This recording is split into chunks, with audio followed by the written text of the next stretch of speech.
Hi, my name is Salman and I'm a Malayali from England.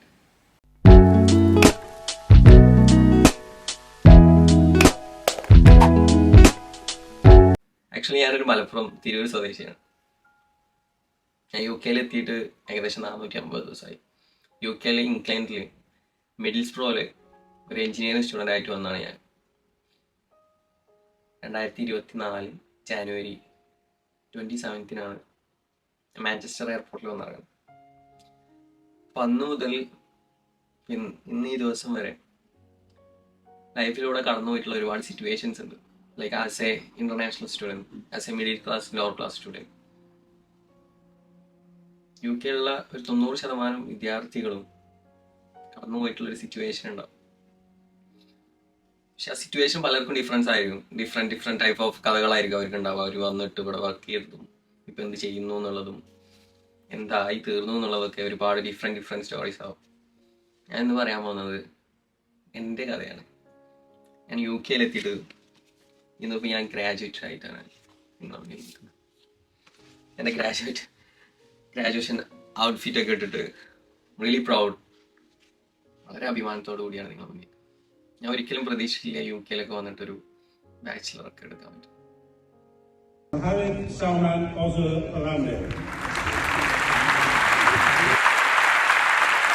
ഞാൻ പറയാൻ മറന്നു, ഞാൻ ആക്ച്വലി നാട്ടിൽ ഡിപ്ലോമ മെക്കാനിക്കൽ എഞ്ചിനീയറിംഗ് കഴിഞ്ഞവർക്ക് നമ്മുടെ നാട്ടിലാണെന്നുണ്ടെങ്കിൽ വീണ്ടും ഇനിയിപ്പോൾ ഒരു ഡിഗ്രി ബാച്ചിലർ ബിടെക് എടുക്കണമെന്നുണ്ടെങ്കിൽ ലേറ്റർ എൻട്രി ആയിട്ട് സെക്കൻഡ് ഇയർക്കല്ലേ കയറല്. ഇവിടെ ഡിപ്ലോമ ലെവൽ പഠിച്ചവർക്ക് ഡയറക്റ്റ് ലാസ്റ്റ് ഇയർ കാണാൻ. യു കെയിൽ ഏകദേശം ഒരുപാട് യൂണിവേഴ്സിറ്റീസ് ചെയ്യുന്ന വളരെ ക്വാളിഫൈഡ് കോഴ്സാണ് bachelor of mechanical engineering top up degree. Last year ഇവിടെ പഠിച്ചുകൊണ്ടിരിക്കുന്ന സ്റ്റുഡൻസിൻ്റെ കൂടെ തന്നെ നമ്മൾ നേരെ അവരിലേക്ക് പോയിട്ട് ലാസ്റ്റ് ഇയർ പോയിട്ട് കയറിയിരിക്കുക. അതാണ് സെറ്റപ്പ്. അപ്പം ഞാൻ എൻ്റെ ഡിപ്ലോമ കഴിഞ്ഞിട്ട് ഐം വർക്കിംഗ് ഇൻ ബാംഗ്ലൂരിൽ സെയിൻറ്റ് ഗോബി എന്ന കമ്പനിയിൽ ഒരു engineer diploma level junior engineer ആയിട്ട് വർക്ക് ചെയ്തുകൊണ്ടിരിക്കുമ്പോഴാണ് എൻ്റെ ഒരു ഫ്രണ്ട് ഇങ്ങനെ ഒരു കോഴ്സ് എടുത്തിട്ട് യുക്ലൈൻ യൂണിവേഴ്സിറ്റി എന്ന് പറഞ്ഞൊരു യൂണിവേഴ്സിറ്റി ഉണ്ട് ഫ്രസ്റ്റൽ, അവിടെയൊക്കെ ഞങ്ങൾ ഒരുമിച്ച് വരാനാണ് ആക്ച്വലി ട്രൈ ചെയ്തത്. പക്ഷേ ഒരുപാട് സിറ്റുവേഷൻസ്, എനിക്ക് IELTS എക്സാമും കാര്യങ്ങളൊക്കെ ഉണ്ടായതുകൊണ്ട് കുറച്ച് ഡിലേ ആയി. അങ്ങനെ എക്സാംസും പരിപാടീസും ഒക്കെ കഴിഞ്ഞ വർഷം 2024 ജാനുവരി 27 ഞാൻ മാഞ്ചസ്റ്റർ എയർപോർട്ടിൽ വന്നിറങ്ങി. അപ്പം അന്ന് മുതൽ ഇന്ന് വരെ ഞാനിവിടെ എന്ത് വർക്ക് ചെയ്തു, എങ്ങനെ എൻ്റെ ഫീസ് തിരിച്ചടച്ചു, എങ്ങനെ എൻ്റെ എഡ്യൂക്കേഷൻ ലോൺ തിരിച്ചടച്ചു, ഇതൊക്കെ പലർക്കും വ്യത്യസ്തമായിട്ടുള്ള കഥകളുണ്ടാവും ഇവിടെ. ഞാൻ ആക്ച്വലി 7.5 ലാഖാണ് ലോൺ എടുത്തത്. നമുക്കറിയാം, നമുക്ക് ഒരിക്കലും വീട്ടിൽ നിന്നൊന്നും എടുത്തടക്കാൻ പറ്റുന്ന ഒരു ഫീസ് സ്ട്രക്ചർ അല്ല യു കെയിലെ ഓരോ യൂണിവേഴ്സിറ്റിയിലും. എൻ്റെ യൂണിവേഴ്സിറ്റിയിൽ എൻ്റെ ഫീസ് 15,000 പൗണ്ടായിരുന്നു, ലൈക്ക് 15,000 പൗണ്ട്. 10,000 പൗണ്ട് പറയുമ്പോൾ നാട്ടിൽ ഏകദേശം 16 ലക്ഷം. ഞാൻ നാട്ടിൽ നിന്ന് എനിക്ക് കിട്ടിയ 7 ലക്ഷം ലോൺ അടച്ചിട്ട് ബാക്കി ഫീസും അടക്കണം, എനിക്ക് 7 തിരിച്ചടക്കണം. എനിക്ക് വരാനുള്ള ചിലവും വിസ പ്രോസസ്സൊക്കെ വീട്ടിൽ നിന്നൊക്കെ സെറ്റാക്കിയിട്ടാണ് ഞാൻ ഇവിടെ കയറി വന്നത്. ഇവിടെ വന്നിട്ട് ഫസ്റ്റ് മന്ത് ജോലിയില്ല. ചിലർക്കെങ്കിലും അറിയാം, ജാനുവരിയിൽ യു കെയിൽ വന്നു കഴിഞ്ഞാൽ, എസ്പെഷ്യലി മിഡിൽസ്ബ്രോ പോലത്തെ സ്ഥലത്തൊക്കെ വന്നു കഴിഞ്ഞാൽ, ഔട്ടർ ലണ്ടനിലെ മിഡിൽസ്ബ്രോ പോലത്തെ സ്ഥലത്തൊക്കെ വന്നു കഴിഞ്ഞാൽ ജോലി സാധ്യതകൾ വളരെ കുറവാണ്. ലൈക്ക് ന്യൂ ഇയറും അതേപോലെ ക്രിസ്മസ് ഒക്കെ കഴിഞ്ഞ് വളരെ പീസായി നിൽക്കുന്ന സമയത്താവും നമ്മൾ ജോലി അന്വേഷിച്ച് പോകുക. അപ്പോൾ കിട്ടാൻ ഭയങ്കര പാടാണ്. അങ്ങനെ ഫസ്റ്റ് മന്ത് എൻ്റെ കൂടുതൽ ആർക്കും ജോലി കിട്ടിയിട്ടില്ല. സെക്കൻഡ് മന്തൊക്കെ ആയപ്പോഴത്തേന് എനിക്കൊരു ജോലി കിട്ടി. ഒരു പിസ്സ ഷോപ്പിൽ കിച്ചണിൽ വർക്ക് ചെയ്യാൻ. ഞാൻ ആദ്യമായിട്ടാണ് ഒരു കിച്ചണിൽ, ലൈക്ക് റെസ്റ്റോറൻറ്റ് പോലത്തെ ഒരു കിച്ചണിലൊക്കെ വർക്ക് ചെയ്യാൻ. കുക്കിംഗ് അറിയാമെന്നെങ്കിലും ഫസ്റ്റ് എക്സ്പീരിയൻസ് ആണ് കിച്ചണിൽ വർക്ക് ചെയ്യാൻ. എനിക്ക് ഭയങ്കരമായിട്ട് ഇഷ്ടമായി ഈ പരിപാടി, കുക്കിങ്ങും അവിടുത്തെ അറ്റ്മോസ്ഫിയറും. പിന്നെ ഇവിടുത്തെ ഹൈജീൻ, ഫുഡ് ക്വാളിറ്റി ഒക്കെ വളരെ വ്യത്യസ്തമാണ്. നമ്മുടെ നാട്ടിലത്തെ പോലെ ഒന്നുമല്ല. ഭയങ്കര സ്ട്രിക്റ്റ് ആണ് ആ കാര്യത്തിൽ ഇവിടുത്തെ ഗവൺമെൻറ്. അങ്ങനെ അവിടെ പണി കിട്ടി. അവിടെ എന്ന് വെച്ചാൽ നമുക്ക് യു കെയിൽ ഒരു ഹവർലി കൊടുക്കേണ്ട ഒരു മിനിമം വേജ് ഉണ്ട്. അതൊന്നും എനിക്ക് അവിടെ കിട്ടിയിട്ടില്ലായിരുന്നു. പിന്നെ വേറെ ഒരു ജോലിയും ചെയ്യാതിരിക്കണാലും ഭേദമല്ലേ. നമുക്ക് ലൈക്ക് നമ്മളുടെ ചിലവുകൾ നോക്കാമല്ലോ. എന്ന് വെച്ചാൽ വീട്ടിൽ അങ്ങനെ യു കെയിൽ എത്തിയാൽ അങ്ങനെയാണ് ഇങ്ങനെയെന്നൊക്കെ പറഞ്ഞു വന്നിട്ട് ഇവിടെ വന്നതിന് ശേഷം നമ്മൾ ഈ റൂമിൻ്റെ റെൻറ്റും ചിലവിൻ്റെ പൈസ ഒക്കെ ചോദിച്ചു കഴിഞ്ഞാൽ എങ്ങനെ ചോദിക്കാൻ പറ്റുക?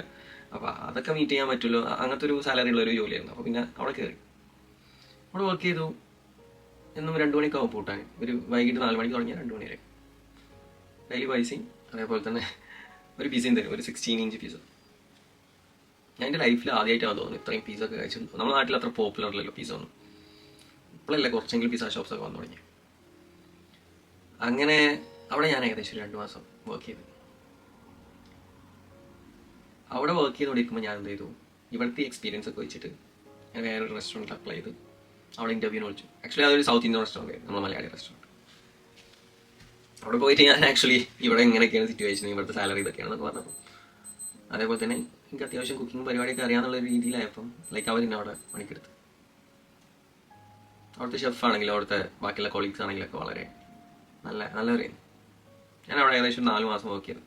4 മാസത്തിൽ ഒരുപാട് കാര്യങ്ങൾ, കിച്ചണിലുള്ള ഒരുപാട് പരിപാടികൾ, പിന്നെ പെട്ടെന്ന് കുക്ക് ചെയ്യാനുള്ളതും, കുറേ നമ്മുടെ നാട്ടിലത്തെ റെസ്റ്റോറൻറ്റിൽ ചെയ്യുന്ന പൊറാട്ടടിയും ബിരിയാണി ഉണ്ടാക്കലും അപ്പം ദോശയും ബീഫും മട്ടനും ചിക്കനും ഒക്കെ ഉണ്ടാക്കുന്ന ഒരു തനി നാടൻ മലയാളി റെസ്റ്റോറൻറ്റ്.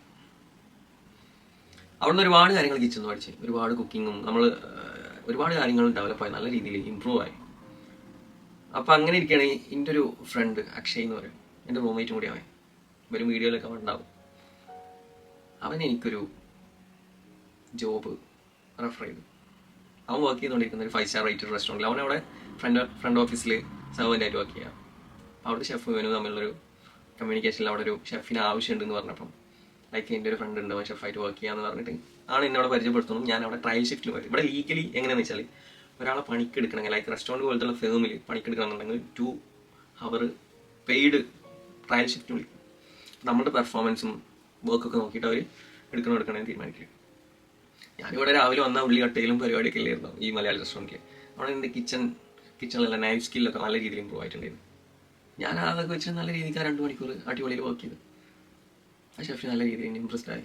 മൂപ്പര് ഒരു നൈറ്റ് 12 മണിക്കൊക്കെ ഉറങ്ങാണ്ടിരുന്നിട്ട് എൻ്റെ കാര്യങ്ങളൊക്കെ സെറ്റ് ചെയ്ത് ഇന്നോടെ എടുത്തു. പിറ്റേ ദിവസം തന്നെ ജോയിൻ ചെയ്യാൻ പറഞ്ഞു. അങ്ങനെ അവിടെ ജോയിൻ ചെയ്തു. ഇതിൻ്റെ ഇടയിൽ മറ്റോടത്ത് വർക്ക് ചെയ്തിട്ടൊക്കെ ആണെങ്കിലും ഒരുപാട് ഫീസും നാട്ടിലത്തെ ലോണൊക്കെ അടച്ച് തീർത്ത് ഇങ്ങനെ തുടങ്ങിയിട്ടുണ്ടായിരുന്നു. ഇവിടെ കയറിയതിന് ശേഷം കുറച്ചും കൂടി എളുപ്പമായി. ലോണും ഫീസൊക്കെ പെട്ടെന്ന് അടച്ച് തീർക്കാൻ പറ്റി. പിന്നെ ഇവിടുന്ന് ഞങ്ങൾ ഇടയ്ക്കിടയ്ക്ക് ഹോളിഡേ ഒക്കെ കിട്ടുന്ന ഒരു പക്ക ലീഗലി ഒരു എംപ്ലോയിക്ക് കിട്ടേണ്ട എല്ലാ ആനുകൂല്യങ്ങളും ഈ റെസ്റ്റോറൻറ്റിൽ കിട്ടുന്നുണ്ടായിരുന്നു. അപ്പോൾ പിന്നെ പെയ്ഡ് ഹോളിഡേ ഒക്കെ കിട്ടുമ്പം UK നിന്ന് പല രാജ്യത്തൊക്കെ ഞങ്ങൾ കറങ്ങാൻ പോയിട്ടുണ്ടായിരുന്നു. എനിക്ക് ഭയങ്കര ഇഷ്ടമുള്ളൊരു പരിപാടിയാണ് ട്രാവലിങ്. ഞാൻ നാട്ടിൽ ഏകദേശം ഒരു 16 സ്റ്റേറ്റ് ഒക്കെ കവർ ചെയ്തിട്ടുണ്ട്. വേറെ സ്റ്റേറ്റിൽ പോയിട്ട് ടീച്ചറായിട്ട് വർക്ക് ചെയ്തിട്ടുണ്ട്. ഇതൊക്കെ ഈ ഒരു ട്രാവലിങ്ങിൽ നിന്ന് കിട്ടിയ ബന്ധം നല്ല രീതിക്ക് എനിക്ക് കുറച്ച് സറൗണ്ടിങ് കിട്ടിയിട്ടുണ്ടായിരുന്നു. അപ്പോൾ ഞാൻ ജാർഖണ്ഡിൽ ടീച്ചറൊക്കെ ആയിട്ട് വർക്ക് ചെയ്യും. അപ്പോൾ ട്രാവലിംഗ് ഭയങ്കര ഇഷ്ടമുള്ള പരിപാടി. അപ്പോൾ ഇങ്ങനെ ഹോളിഡേയ്സ് കിട്ടുമ്പോൾ പിന്നെ റൂമത്തെ ഞങ്ങൾ കുറച്ച് ടീംസ് എല്ലാവരും കൂടി ഇപ്പോൾ as A UK visa holder നമുക്ക് ചില രാജ്യങ്ങളിലേക്കൊക്കെ വിത്തൗട്ട് വിസ ഹോൾഡർ പോകാൻ പറ്റും. അപ്പോൾ പിന്നെ ഞങ്ങൾ നൈസായിട്ട് അങ്ങോട്ടൊക്കെ പോകാൻ തുടങ്ങി. അൽബേനിയ, മോണ്ടിനിഗ്രോ, അതേപോലെ പിന്നെ UK തന്നെ സ്കോട്ട്ലൻഡ് പോയി, നോർത്തേൺ അയർലൻഡ് പോയി, പിന്നെ ഇംഗ്ലണ്ടിൽ തന്നെ ഒരുപാട് സ്ഥലത്തൊക്കെ കറങ്ങാൻ പോയി. അതിൻ്റെ വിഷ്വൽസൊക്കെ ഞാൻ എടുത്തു വെച്ചിട്ടുണ്ട്. ഞാൻ കുറച്ചായിട്ട് വീഡിയോ ഇടാൻ പ്ലാൻ ചെയ്യുന്നുണ്ടെങ്കിലും ഇതിൻ്റെ ഇടയിൽ വർക്ക്, അതിൻ്റെ ഇടയിൽ യൂണിവേഴ്സിറ്റി നോക്കണം, പിന്നെ യൂണിവേഴ്സിറ്റി അസസ്മെൻറ്റ്സ്, എക്സാംസ് ഒക്കെ കൂടിയായിട്ട് ഭയങ്കര ക്ലാഷ് ആയിട്ട് ഇന്നാണ് മൊത്തത്തിൽ ഇന്നത്തോടു കൂടി യൂണിവേഴ്സിറ്റിയുമായിട്ടുള്ള പരിപാടി തീർന്നു. ഗ്രാജുവേഷൻ കഴിഞ്ഞു. ഇനി അങ്ങോട്ട് എൻ്റെ മുന്നിൽ ടൈം ഉണ്ടാവും. വീക്കിലി എനിക്ക് 3 days ഓഫും 4 days വർക്കും. അപ്പോൾ ആ 3 days ഞാൻ പോയിട്ട് എടുത്തു വെച്ച കുറച്ച് നല്ല വീഡിയോസ് ഉണ്ട്. അതേപോലെ തന്നെ ഇനി ഉള്ള ദിവസങ്ങളിൽ നല്ല നല്ല വീഡിയോസ് എന്തെങ്കിലും സ്പെഷ്യൽ കൾച്ചറൽ ടൈപ്സ് ഓഫ് പ്രോഗ്രാംസോ അല്ലാണെങ്കിൽ ഇവിടെ കൂടി തന്നെ ഒരുപാട് കൺട്രി സൈഡിൽ ഒരുപാട് നല്ല നല്ല രസമുള്ള സ്ഥലങ്ങളുണ്ട്. ഞാനും എൻ്റെ അടുത്തുള്ള റൂമിലുള്ളവനും സൈക്കിളൊക്കെ എടുത്തിട്ടുണ്ട്. ഞങ്ങൾ സൈക്കിളിലൂടെ ഒരുപാട് സ്ഥലത്ത് കറങ്ങാൻ പോയി. അതിന് ഒരുപാട് വീഡിയോസ് എടുത്ത് വെച്ചു. ഞങ്ങൾ സൈക്കിളിലാണെങ്കിൽ പോലും കുറച്ച് വലിയ യാത്രയൊക്കെ പ്ലാൻ ചെയ്തിട്ടുണ്ട്. ഇവിടെ അത്യാവശ്യം സൈക്കിൾ പാത്തൊക്കെ നല്ല അടിപൊളി നാഷണൽ സൈക്കിൾ പാത്തൊക്കെ ഉണ്ട് ഇവിടെ. സൈക്കിളൊക്കെ എടുത്ത് ഇവിടെ സെറ്റ് ആക്കിയിട്ടുണ്ട്. വരും ദിവസങ്ങളിൽ നല്ല നല്ല യാത്രകളൊക്കെ പോകണമെന്ന് ആഗ്രഹമുണ്ട് ഇൻഷാ അല്ലാഹ്. അപ്പോൾ അങ്ങനത്തെ ടൈപ്പ് ഓഫ് വീഡിയോസും ജിമ്മിൽ പോകാറുണ്ട്. അപ്പോൾ അങ്ങനത്തെ കുറച്ച് നല്ല നല്ല വീഡിയോസൊക്കെ, നല്ല ക്വാളിറ്റി വീഡിയോസൊക്കെ ചെയ്യണമെന്ന് ആഗ്രഹമുണ്ട്. ഞാൻ അതിന് വേണ്ടിയിട്ട് എൻ്റെ ഗാഡ്ജറ്റ്സും ഈ ഫോട്ടോഗ്രാഫി, വീഡിയോഗ്രാഫി, എഡിറ്റിംഗ് ഒക്കെ ഭയങ്കര ഇഷ്ടമുള്ള ആളാണ് ഞാൻ. അപ്പോൾ ഇവിടെ വന്ന സമയത്ത് ഞാനൊരു ക്യാമറ ഒക്കെ വാങ്ങിയിട്ടുണ്ട്. വാങ്ങിയിട്ട് കുറച്ചായി. എൻ്റെ അൺബോക്സിംഗ് ഒക്കെ ഞാൻ എടുത്ത് വെച്ചിട്ടുണ്ട്.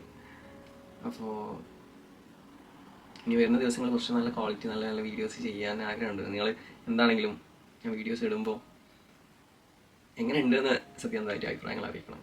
അപ്പോൾ ഇനിയുള്ള ദിവസങ്ങളിൽ നല്ല വീഡിയോസൊക്കെ ആയിട്ട് വരാം. പിന്നെന്താ, ഇത്രയൊക്കെയാണ്. ലൈക്ക് ഇന്ന് ഞാൻ റിയലി ഹാപ്പി ടുഡേ. എൻ്റെ പാരൻസിനും എൻ്റെ ഫ്രണ്ട്സിനും എന്നെ സപ്പോർട്ട് ചെയ്ത എല്ലാവർക്കും ഒരുപാട് നന്ദി പറയണം. ലൈക്ക് ഇങ്ങനൊരു ദിവസം ഞാൻ ഒരിക്കലും പ്രതീക്ഷിച്ചിട്ടില്ല. എന്നുവെച്ചാൽ ഹയർ സെക്കൻഡറി കഴിഞ്ഞിട്ടാണെങ്കിലും ഡിപ്ലോമ കഴിഞ്ഞിട്ടാണെങ്കിലും എനിക്കൊരു പ്ലാൻ ഉണ്ടായിരുന്നില്ല ഒരു ഇൻ്റർനാഷണൽ സ്റ്റഡീസിനെ കുറിച്ചിട്ട്.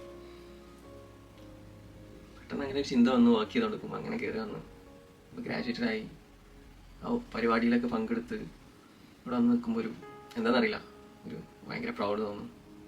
ഡെഫിനറ്റ്ലി എല്ലാവർക്കും ലൈഫിൽ അങ്ങനത്തെ ഒരുപാട് പ്രൗഡായിട്ടുള്ള മൊമെൻറ്റ്സ് ഉണ്ടാവട്ടെ എന്ന് ആശംസിക്കുന്നുണ്ട്. ഈ ഫസ്റ്റ് ഒരു ഇൻട്രോ വീഡിയോ ആയിട്ട് ഞാൻ ഇടുകയാണ്. ചിലർക്കെങ്കിലും അറിയാം, ഞാൻ ആദ്യമൊക്കെ വീഡിയോ ഇടുന്നത് മോട്ടോർ സൈക്കിൾ റിലേറ്റഡ് വീഡിയോസ് ആണ് ഞാൻ ഇട്ടുണ്ടായിരുന്നത്. അപ്പോൾ ആ ചാനൽ അങ്ങനെ കിടക്കുന്നത് കാണുമ്പോൾ എൻ്റെ ഫ്രണ്ട്സൊക്കെ ഇങ്ങനെ ഇടയ്ക്കിടയ്ക്ക് പറയുന്നുണ്ട്, നീ വീഡിയോ ഇട്. ഞാൻ എന്ന് വെച്ചാൽ ഇവിടെ വന്നിട്ട് ഒരുപാട് റീൽസും സ്റ്റോറീസൊക്കെ ക്രിയേറ്റ് ചെയ്തിട്ട് ഇൻസ്റ്റാഗ്രാമിൽ കിട്ടുന്നത്. അപ്പോൾ അവരിങ്ങനെ പറയാം. പിന്നെ ഞാനും എനിക്കും അങ്ങനെ പ്ലാൻ ഉണ്ടായിരുന്നു. പിന്നെ ഈ തിരക്കുകൾക്കിടയിൽ ക്രിയേറ്റ് ചെയ്യാനൊന്നും പറ്റില്ല. എടുത്തു വെച്ചിട്ടുണ്ട്, പക്ഷേ എഡിറ്റ് ചെയ്തിട്ട് യൂട്യൂബിൽ ഇടാൻ ആദ്യം ഒരു ഇൻട്രോ എന്നുള്ള രീതിക്ക് ഒരു വീഡിയോ ഇടണ്ടേ. ഞാൻ എന്തൊക്കെയാണ് ഇവിടെ വന്ന് ചെയ്തത്, എങ്ങനെയാണ്, എന്താണ് ഇപ്പോഴത്തെ സിറ്റുവേഷൻ നിങ്ങളോട് പറയണ്ടേ. അതായിരുന്നു ഈ വീഡിയോ. ഇതാണ് ഇപ്പോൾ ഞാൻ UK വന്ന കഥ. ഇനി അങ്ങോട്ട് ഒരുപാട് കഥകളുണ്ട്. എല്ലാവരുടെ ജീവിതത്തിലും ഒരുപാട് നല്ല നല്ല കഥകൾ ഉണ്ടാവുമല്ലോ. അതേപോലെ എൻ്റെ ജീവിതത്തിൽ ഈ ഒരു വർഷം കൊണ്ട് ഒരുപാട് നല്ല നല്ല കാര്യങ്ങൾ ഉണ്ടായിട്ടുണ്ട്. അപ്പോൾ ഇനിയും നല്ല കാര്യങ്ങൾ ഉണ്ടാവട്ടെ നിങ്ങൾ പ്രാർത്ഥിക്കും. നിങ്ങൾക്കും ഉണ്ടാവട്ടെ. ഓക്കെ, ശരി, ബൈ.